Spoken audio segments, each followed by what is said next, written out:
Os candidatos à presidência assinam pacto com a Associação Brasileira de Imprensa para que a Constituição seja cumprida. No Rio, Jair Bolsonaro, do PSL, disse que está com a mão na faixa presidencial.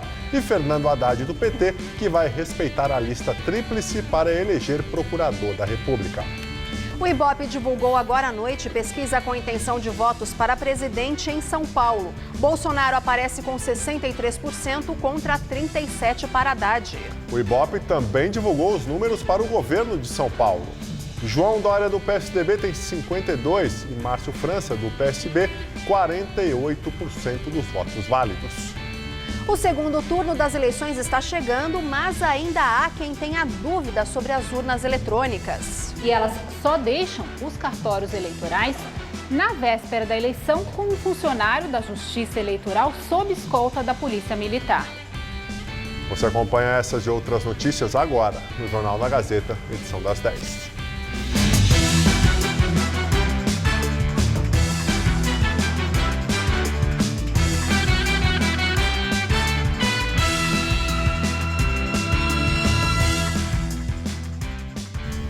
Boa noite. Olá, boa noite. Vamos aos detalhes da primeira pesquisa Ibope ao governo de São Paulo, que foi divulgada no início da noite. O levantamento mostra uma disputa acirrada entre Dória e França. Os dois estão tecnicamente empatados. A margem de erro é de 3 pontos. Vamos aos números.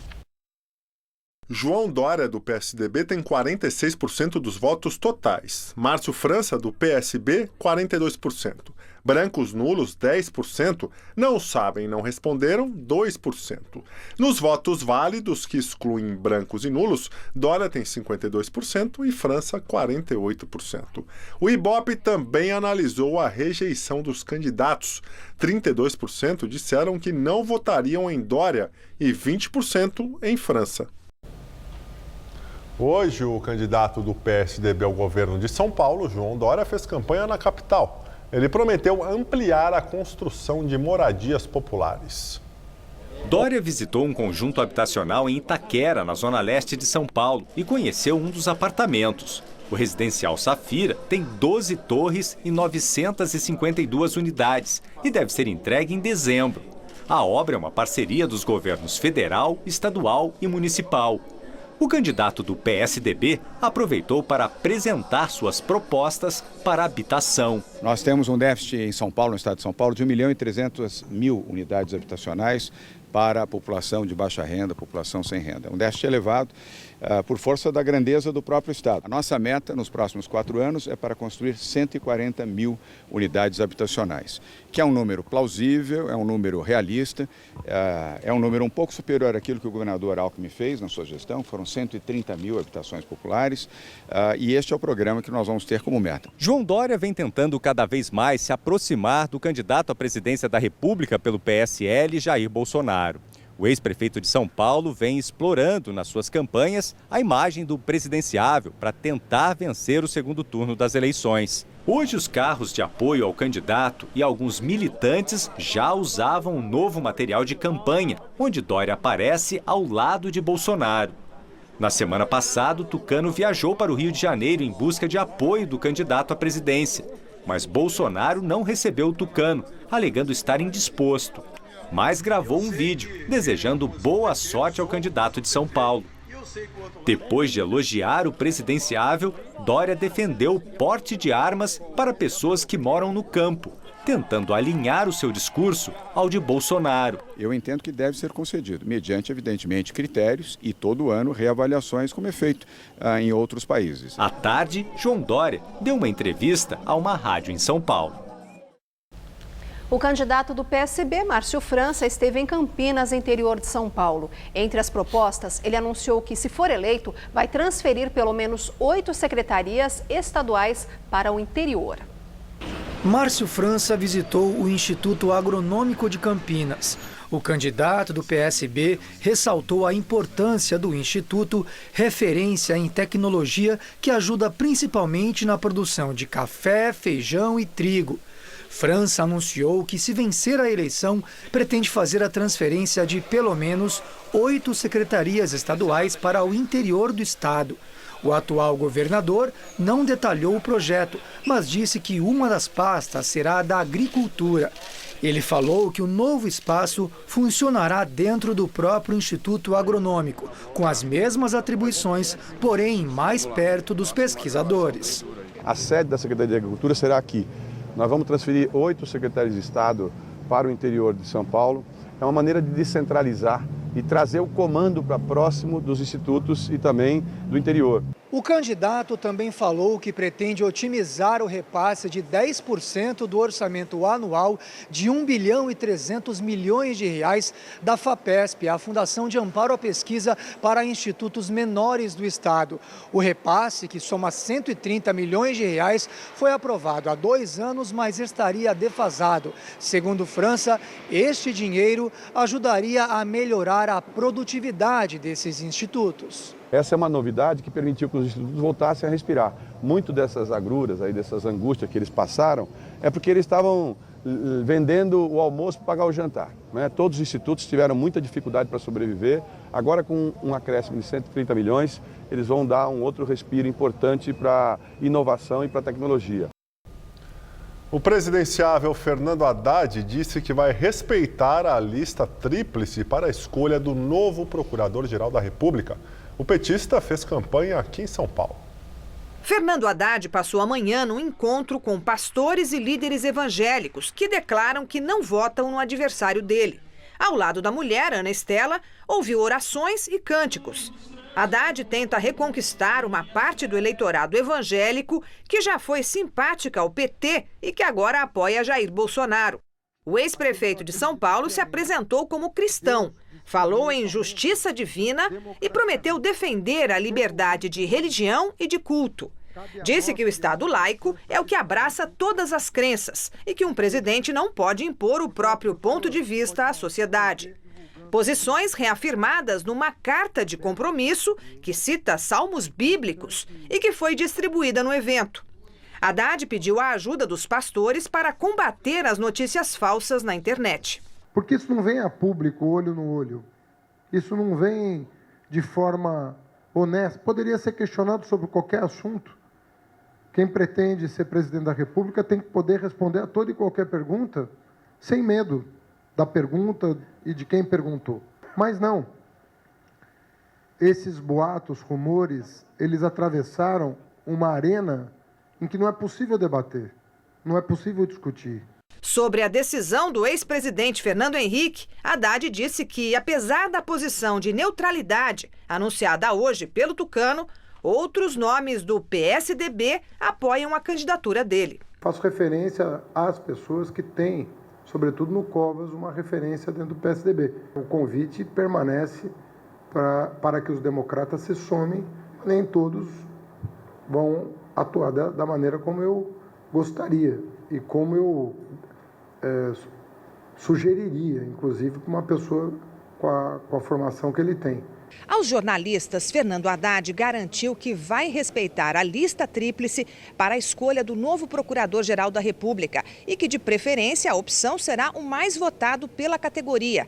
Ontem, o adversário dele, Jair Bolsonaro, disse que não vai adotar esse critério caso os indicados tenham posição política de esquerda. A ideia dele de escolher alguém da sua conveniência, independentemente de ouvir a categoria, coloca em risco uma das conquistas democráticas mais importantes do período recente, que nós deveríamos preservar.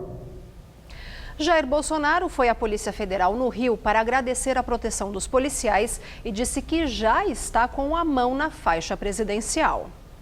O primeiro compromisso do candidato do PSL foi com Dom Orani Tempesta, arcebispo do Rio, na sede da Arquidiocese. Após o encontro, Bolsonaro disse que assinou uma carta de compromisso com a Igreja Católica. Assinamos um compromisso em defesa da família, em defesa da inocência da criança em sala de aula, em defesa da liberdade das religiões, contrário ao aborto, contrário à legalização das drogas, ou seja, um compromisso que está no coração de todo brasileiro de bem. Depois, Bolsonaro foi até a sede da Polícia Federal na região portuária. Disse que foi agradecer a proteção dos agentes. Cada presidenciável tem direito a uma equipe de segurança com 21 policiais federais especializados. Na saída da Polícia Federal, Jair Bolsonaro disse que irá passar por uma nova avaliação amanhã e que irá aguardar o posicionamento dos médicos para saber se deve ir aos debates. Ele reafirmou ainda que, mesmo com a liberação dos médicos, ele poderá deixar de comparecer aos embates com o adversário Fernando Haddad. Eu levei uma facada, eu perdi 2 litros de sangue, cortou o intestino grosso, as fezes se espalharam por todo o meu organismo. Fui submetido a uma segunda cirurgia no dia 12, começou 9 da noite e acabou 5 da manhã. Não foi uma brincadeira. Eu perdi 15 quilos, tá certo? E foi um atentado, não tenho dúvida disso. Eu não estou aqui fazendo papel de vítima, não levei um cascudo na rua, foi uma facada. Bolsonaro afirmou que está praticamente eleito e que o rival não vai conseguir alcançá-lo. De acordo com a última pesquisa Ibope, ele aparece com 59% dos votos válidos contra 41% de Fernando Haddad. E nós estamos com a mão na faixa, é verdade, pode até não chegar lá, mas estamos com a mão na faixa. Ele não vai tirar 18 milhões de votos de agora até daqui a 2 domingos. Se Deus quiser, estamos botando fim num ciclo que estava levando o país para um regime que não aceita a liberdade, não aceita a democracia, um regime de exceção e, graças a Deus, estamos redirecionando o Brasil. E agora o comentário de Josias de Souza, direto de Brasília. Jair Bolsonaro escalou um salto mais alto do que recomenda a prudência. Fez isso ao declarar o seguinte: nós estamos com uma mão na faixa. Ele, Fernando Haddad, não vai tirar 18 milhões de votos daqui a 2 domingos. Um presidenciável como Bolsonaro, com vantagem confortável nas pesquisas, não precisa calçar mocassim, mas faria um bem a si mesmo se trocasse o modelo agulha em que subiu por um discreto salto Anabela, mais compacto e seguro. Manuseando a faixa, Bolsonaro voltou a desdenhar dos debates. Eu vou debater com um poste, um pau mandado do Lula? Tenha santa paciência, disse ele. Sabe-se pouquíssimo do que o capitão planeja fazer se for eleito. Ele estimula a crença de que haverá segurança, probidade e prosperidade a partir de 1º de janeiro de 2019.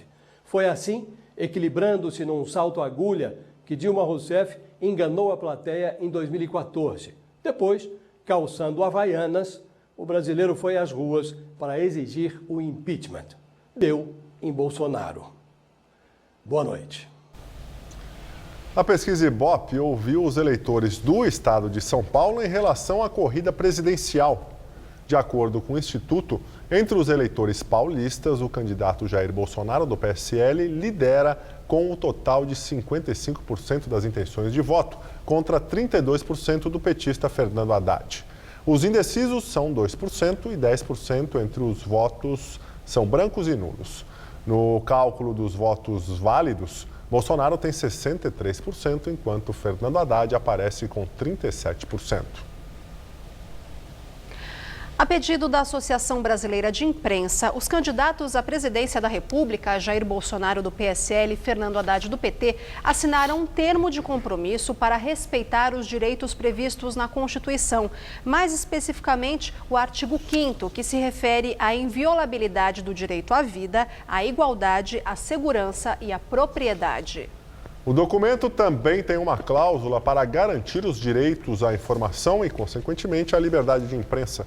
Segundo o presidente da entidade, Domingos Meirelles, a intenção é fazer com que a campanha retorne ao eixo natural, que é a discussão de programas de governo e amenizar o clima de intolerância. O acordo foi proposto aos candidatos depois que as duas candidaturas propuseram mudanças na Constituição brasileira, a chamada Constituição Cidadã. O segundo turno das eleições se aproxima e muita gente ainda fica na dúvida sobre como funcionam as urnas eletrônicas. Nos últimos turnos, a credibilidade das urnas eletrônicas vem sendo questionada por eleitores e até por candidatos. A Justiça Eleitoral garante que o sistema é seguro. As urnas já começaram a ser preparadas para o segundo turno. As urnas são abertas. A mídia de resultado com nomes e números dos candidatos é inserida em cada uma. São nessas mídias que são gravados os votos dos eleitores. Na sequência, todo o funcionamento da urna é testado e ela é lacrada. A gente verifica se os lacres estão intactos. Depois a gente vai colocar a tampa aqui. E aqui também vamos lacrar. Até a véspera da eleição, esse processo de checagem e atualização acontece com cada uma das urnas eletrônicas de todo o Brasil. Só aqui no estado de São Paulo são 114 mil urnas. E elas só deixam os cartórios eleitorais na véspera da eleição com um funcionário da Justiça Eleitoral sob escolta da Polícia Militar. E mesmo que elas já estejam prontas para o segundo turno, a gente não consegue inserir nada nelas, nenhum voto, nada. Elas estão bloqueadas. Esta urna eletrônica só funcionará a partir de 7 horas da manhã do dia 28/10 de 2018. Só depois deste horário é que o mesário vai imprimir a zerésima, um documento como este, que atesta que não há votos inseridos. O segundo turno das eleições terá uma novidade. Os mesários poderão registrar eventuais falhas, fraudes ou queixas de eleitores no aplicativo Pardal do Tribunal Superior Eleitoral. Até o primeiro turno, essas ocorrências eram registradas em atas. Mas uma outra questão também está na cabeça de muita gente. Como pode uma eleição tão grande ter uma apuração tão rápida? É que depois que termina a votação, às 5 da tarde do domingo, começa um outro processo importante. O mesário imprime o boletim de urna, um papel como este que tem todos os votos e que fica disponível para consultas nos cartórios e no site do TSE e pode ser usado para comparar os resultados divulgados. Depois, aquela mídia de resultado é retirada das urnas e levada sob escolta para os cartórios de cada região. Os resultados são transmitidos online, mas não pela internet. A Justiça Eleitoral tem uma comunicação própria fornecida por operadoras de telefonia. A soma dos votos de todas as urnas começa a ser feita nos TREs dos estados. Na disputa presidencial, é enviada para Brasília, que totaliza os votos e divulga o resultado em tempo real. A defesa de Michel Temer pediu ao Supremo Tribunal Federal para anular o indiciamento do presidente feito pela Polícia Federal. Para os advogados, a medida é ilegal, já que a Polícia Federal não tem competência para denunciar autoridades com foro privilegiado. O relatório final do inquérito dos portos indica que Temer recebeu propina de quase 6 milhões de reais. As irregularidades ocorreram por mais de 20 anos. O documento tem mais de 800 páginas e foi feito pelo delegado Kleiber Malta Lopes. Segundo ele, o suposto esquema de corrupção no setor aeroportuário teria movimentado 22 milhões e 900 mil reais. Só o MDB teria recebido 17 milhões de reais. Os valores teriam sido pagos pela Rodrimar, pelo Grupo JF e pelo Grupo Libra, em doações oficiais e em dinheiro vivo. A polícia indiciou o presidente e outras 10 pessoas, entre elas a filha de Temer. Outro indiciado é o ex-assessor especial da presidência, Rodrigo Rocha Loures. Foi solicitada também a prisão de 4 investigados, entre eles o coronel João Batista Lima Filho, antigo amigo de Temer. Ele foi preso no início do ano na Operação Scala, mas solto logo depois. O coronel é sócio da Argeplan, empresa suspeita de intermediar as propinas para o presidente. Segundo as conclusões, o coronel Lima agiu para proteger o grupo criminoso. Um bilhete encontrado pela Polícia Federal chama de atrevimento o avanço das apurações sobre a relação dele com Temer. Os envolvidos foram indiciados por corrupção, lavagem de dinheiro e organização criminosa. Estão proibidos de deixar o país e tiveram os bens bloqueados. O ministro do Supremo, Luiz Roberto Barroso, relator do caso na corte, enviou o documento para a Procuradoria-Geral da República, que tem 15 dias para decidir se denuncia Temer. Barroso também validou a delação do empresário José Antunes Sobrinho, sócio da Engevix. As informações passadas por ele também foram usadas para a conclusão do relatório da Polícia Federal, que já pediu a abertura de novo inquérito para apurar os fatos. A defesa de Temer destaca ainda que não há elementos contra o presidente. Os advogados da filha de Temer, de Rocha Loures, e do Grupo Libra afirmam que ainda não tiveram acesso ao relatório final da Polícia Federal. A defesa do coronel Lima alega que o pedido de prisão é desnecessário, já que o cliente presta todas as informações solicitadas pelas autoridades judiciais e policiais. Os demais envolvidos ainda não se manifestaram. O ex-presidente Lula foi condenado ao pagamento de uma multa por tentar enganar a justiça em um processo pela construção de uma chácara em São Bernardo do Campo, no ABC Paulista. A condenação é por litigância de má-fé, que é quando uma das partes age com deslealdade para prejudicar a outra. O ex-presidente alegava que houve abuso de autoridade da Prefeitura de São Bernardo do Campo ao embargar, no ano passado, a construção da Casa de Campo. Desde 2017, o prefeito do município é Orlando Morando, do PSDB, que sucedeu Luiz Marinho, do PT. De acordo com a sentença, a obra foi embargada por construção sem autorização, não havendo abuso de poder. A chácara seria construída ao lado do sítio Los Fubangos, comprado por Lula na década de 90. O imóvel é o mesmo citado em uma reportagem do jornal O Estado de São Paulo, em setembro, que tem documentação registrada em nome de uma pessoa desconhecida, Luiz Henrique Cusiol. As informações foram prestadas no processo de partilha de bens da ex-primeira-dama Marisa Letícia.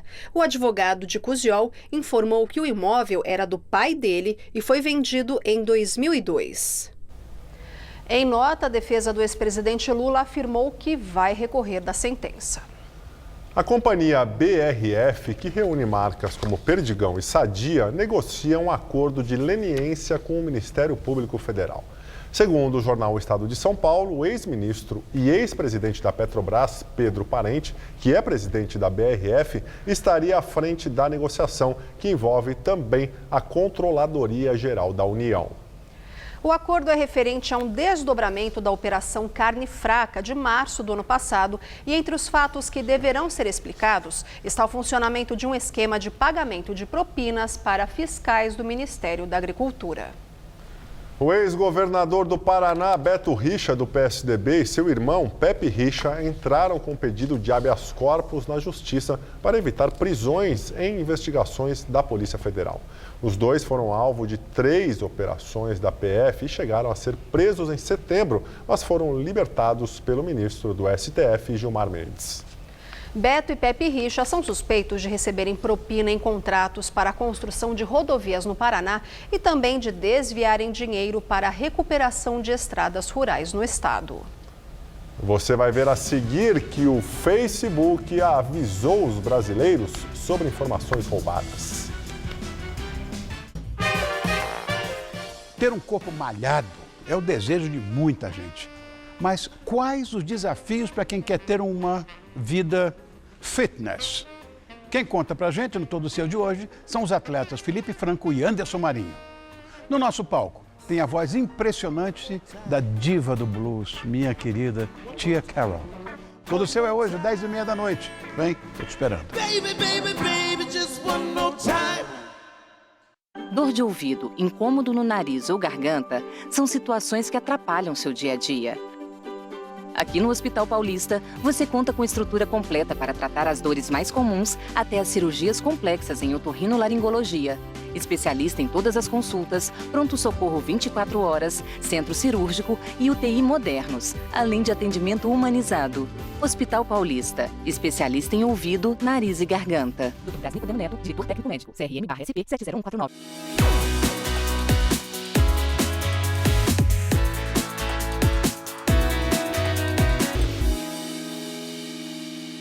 Você sabia que Bolsonaro é um dos maiores apoiadores de Temer e dos seus projetos absurdos que estão acabando com o Brasil?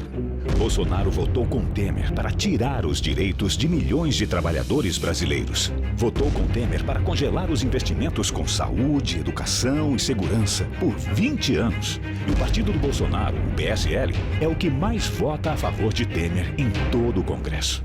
Bolsonaro, quem conhece a verdade, não vota nele.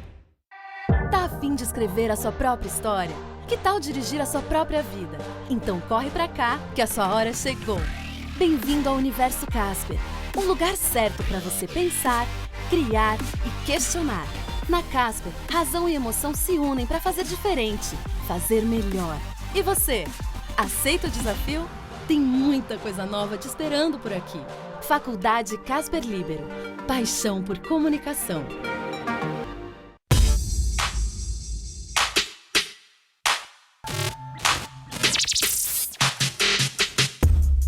O árbitro errou.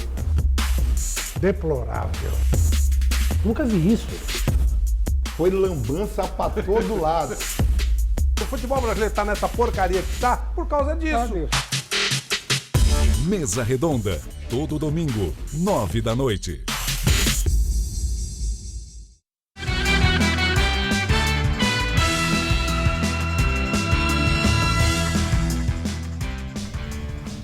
Quarta-feira de chuvas fortes pelo estado e na capital também. Agora aqui na região da Avenida Paulista faz calor, 22 graus. E nos próximos dias, Mariana Armentano, é para deixar o guarda-chuva à mão?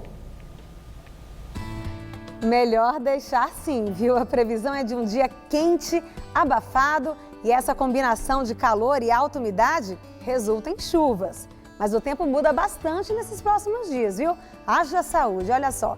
Nessa madrugada de quinta-feira, teremos mínimas de 21 e máxima à tarde de 28 graus, com chuvas entre a tarde e a noite. Aí na sexta, a máxima cai para os 23, já chove a qualquer hora. E no fim de semana, o tempo fica mais fechado ainda e os termômetros ali entre 15 e 22 graus aqui na capital. Depois de quase um século de proibição, o Canadá legalizou a maconha para fins recreativos.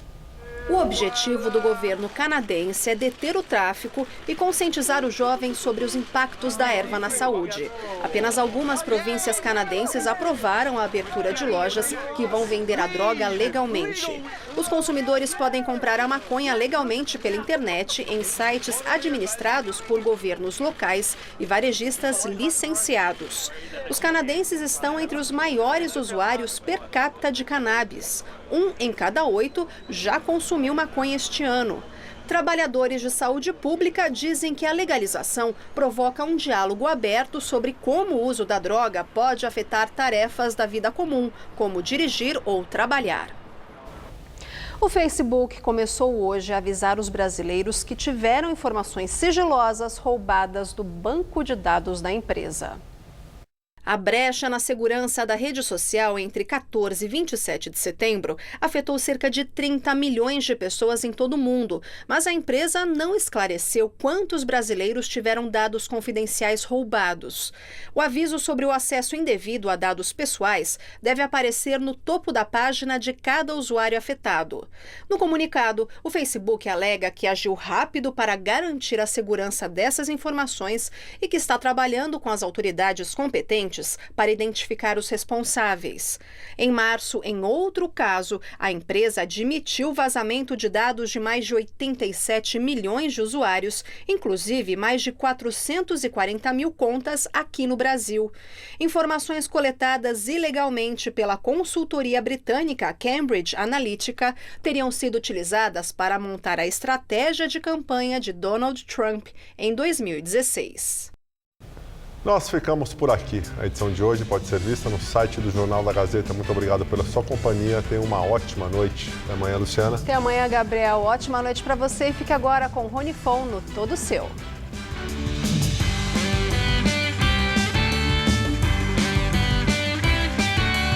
Nesta quinta, 9h30 da manhã, comece o seu dia ao som de Péricles no Revista da Cidade. Assista agora. Todo Seu.